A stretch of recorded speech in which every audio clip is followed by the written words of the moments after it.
क्या जेई सच में इतना कठिन है जितना हमने हाइप बना दिया है? क्या नीट सच में इतना कठिन है जितना हाइप मार्केट में बना रखा है? देखो, मैं आपको बहुत क्लियरली जवाब दे रहा हूं कि जेई नीट कठिन नहीं है, बिल्कुल भी कठिन नहीं है, बहुत इजीली क्रैक किया जा सकता है। फिर सर इतने सारे बच्चे फेल क्यों हो रहे हैं? आप लॉजिकली सोचो, 12th पास करने के बाद हर बच्चा जेई और नीट का एग्जाम लिखता है, लेकिन उसमें से सीरियसली पढ़ाई कर कितने परसेंट लोग रहे होते हैं? जितना मेरा मानना है और मैंने देखा है, सिर्फ 10 से 12% लोग ऐसे होते हैं जो सीरियसली पढ़ाई कर रहे होते हैं। इसीलिए जब हम फेलियर रेट देखते हैं कि यार हर 100 में से 90 बच्चे का जेई नहीं निकला, अरे हर 100 में से 90 बच्चे का नीट नहीं निकला, तो जेई नीट बहुत कठिन हो, ऐसा फील होता है।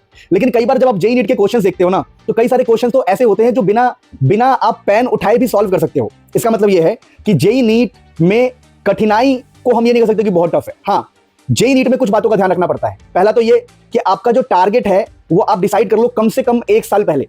आपको 1 साल पहले पता होना चाहिए कि भाई मैं इस एग्जाम की तैयारी कर रहा हूं, क्योंकि लास्ट मोमेंट पे अगर आप सीरियस भी हो गए तो आप इतना अच्छा रिजल्ट या इंपैक्ट क्रिएट नहीं कर पाओगे। यानी कम से कम अगर 1 साल पहले आपको पता लग जाए कि हाँ भाई मेरे को जेई का या नीट का एग्जाम देना है, तो आप इजीली क्रैक कर सकते हो। जेई नीट के लिए कुछ खास बातें ध्यान रखनी होती है। सबसे पहले एनसीईआरटी बेस्ड पढ़ाई होना चाहिए। एनसीईआरटी का हर एक थ्योरी आपको पता होना चाहिए। फॉर एग्जाम्पल, अभी जेई नीट के कम से कम ना सही तो मैंने जितने भी मार्केट में बुक्स है सबको देख लिया, सबको पढ़ लिया, जेई और नीट दोनों की। इवन ये मैंने अपना फोन अपने बुक्स के ऊपर ही रखा है, तो मेरे यहाँ तक का लेवल बढ़ गया, जमीन से लेके यहाँ तक। मैं बहुत दिनों से सुबह शाम दिन रात लगा हुआ था।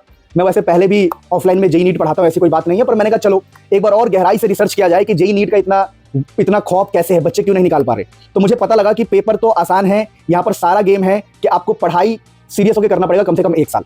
जिसमें सबसे पहला पॉइंट होता है कि आपको एनसीईआरटी बेस्ड स्टडी करनी होगी। पहला पॉइंट मैं आपको बता रहा हूँ।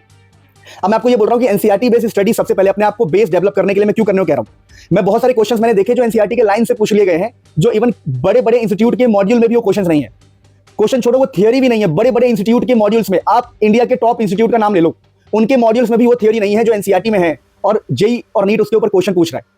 यानी अगर आप ये सोचते हो किसी बड़े इंस्टीट्यूट का मॉड्यूल पढ़ के चले जाऊंगा या किसी बड़े इंस्टीट्यूट के टीचर से पढ़ के चले जाऊंगा तो तुम्हारा जेई नीट बहुत आसानी से निकल जाएगा, तो आप गलतफहमी में हो। सबसे पहले एनसीईआरटी को कोर मान के उसके एक एक लाइन को बेसिकली आपको एक बार तो रीड करना ही पड़ेगा, चाहे आप किसी भी सब्जेक्ट के लिए पढ़ रहे हो, चाहे फिजिक्स हो, केमिस्ट्री हो, चाहे बायोलॉजी हो, चाहे मैथ्स हो। दूसरा पॉइंट ये, आपको अपनी टाइमिंग को इंप्रूव करना पड़ेगा। देखो, जेई और नीट सारा गेम टाइमिंग से है। 90% तो सारा गेम टाइमिंग का ही है। नीट में तो पक्का ही पक्का। अधिकतर बच्चे नीट में फेल इसलिए हो जाते हैं, क्वेश्चन आता होता है पर उसको टाइम मैनेज नहीं कर पाते हैं। तो उसके लिए आपको सेल्फ स्टडी की हैबिट डालनी पड़ेगी, टाइमर लगा लगा के। आपको समझना पड़ेगा कि हाँ, चाहे बोर्ड्स हो, चाहे जेई हो, चाहे नीट हो, चाहे दुनिया का कोई भी कॉम्पिटिटिव एग्जाम हो, वो सारा गेम टाइमिंग का ही है। तो वो तो हम धीरे धीरे आप डेवलप कर सकते हो। अगर आपके पास 1 साल 6 महीने का टाइम है तो आप टाइमर लगा लगा के क्वेश्चन प्रैक्टिस कर सकते हो। बार बार करने से एक एक सेकंड इंप्रूव होगा और एक टाइम ऐसा आएगा कि आप ऑन टाइम क्वेश्चन को कर रहे होंगे। और ऐसे ही चीजों को समझो। यानी 2 मेन गेम होता है इसके अंदर। एक तो आप सीरियस होकर एनसीईआरटी बेस्ड स्टडी कर रहे हो, अपने बेस को डेवलप कर रहे हो, और दूसरा पॉइंट होता है टाइमिंग का। अगर आप इन 2 चीजों को बैलेंस कर लेते हो तो आप बहुत इजीली जेई को क्रैक करोगे अपने फर्स्ट अटेम्प्ट में, ये मेरा वादा है। अब ये दोनों चीजें मैं आपको अपने स्पार्क बैच में सिखाने वाला हूं। हमारे स्पार्क बैच इस बार fully boards plus JEE plus NEET होने वाला है। सबसे पहले हम पढ़ाएंगे, लिखेंगे कि देखो ये बोर्ड्स के लिए इंपॉर्टेंट टॉपिक है और ये एनसीईआरटी में लिखा हुआ है, ये बोर्ड्स का पॉइंट है। उसके बाद जो जेई और नीट में पूछा जाता है हम मार्क करेंगे कि देखो ये जेई और नीट पॉइंट ऑफ व्यू से है। जो बच्चा बोर्ड की तैयारी कर रहा है इसको छोड़ भी सकता है। यानी कुल मिला के अपने स्पार्क बैच में हम बोर्ड्स, जेई, नीट के बारे में काफी डिटेल में पढ़ाने वाले हैं।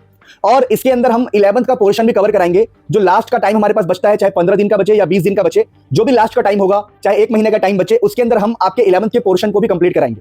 यानी प्रॉपर ये बोर्ड्स, जेई, नीट का बैच होने वाला है, स्पार्क बैच, जिसके अंदर हम एनसीईआरटी बेस्ड पूरी स्टडी कराएंगे, फिर आपको जेई लेवल और नीट लेवल भी बता के कराएंगे।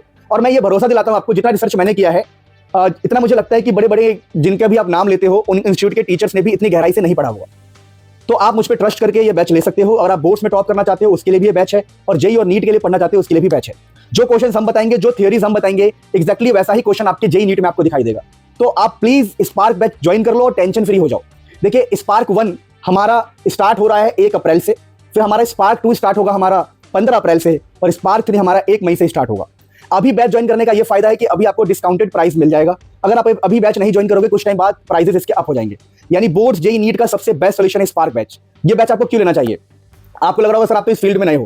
बेटा, जितना पुराना मैं इस फील्ड में हूं और जितना यंग खून और जितना मेरे अंदर आग है ना, उतना बहुत बड़े बड़े टीचर्स में भी नहीं होगा। आप पढ़ो, बहुत सारी चीजें हमने इंप्रूव करी है, बहुत सारी चीजें हम आपके लिए लेके आ रहे हैं। बेफिक्र होकर पढ़ो, इतना मत सोचो। अगर आपको कहीं और पूरे किसी और टीचर से समझ में नहीं आता है तो आप मेरा बैच ले लो, मेरे से आपको समझ में आएगा, इस बात की मैं गारंटी ले सकता हूं। वरना क्या होगा, आप इधर उधर बैच ले लोगे और बाद में आपको मेरे पास ही लौट के आना पड़ेगा। फिर बोलोगे सर मैं तो बैच लेके फंस गया हूं, मैं क्या करूं। बहुत सिंपल बात बोल रहा हूं, जेई कैसे क्रैक करना है मुझे पता है, नीट कैसे क्रैक करना है मुझे पता है। मैं आपको जो गाइडेंस दूंगा, जो कंटेंट दूंगा, वो बड़े बड़े इंस्टीट्यूट के टीचर्स भी नहीं दे रहे हैं।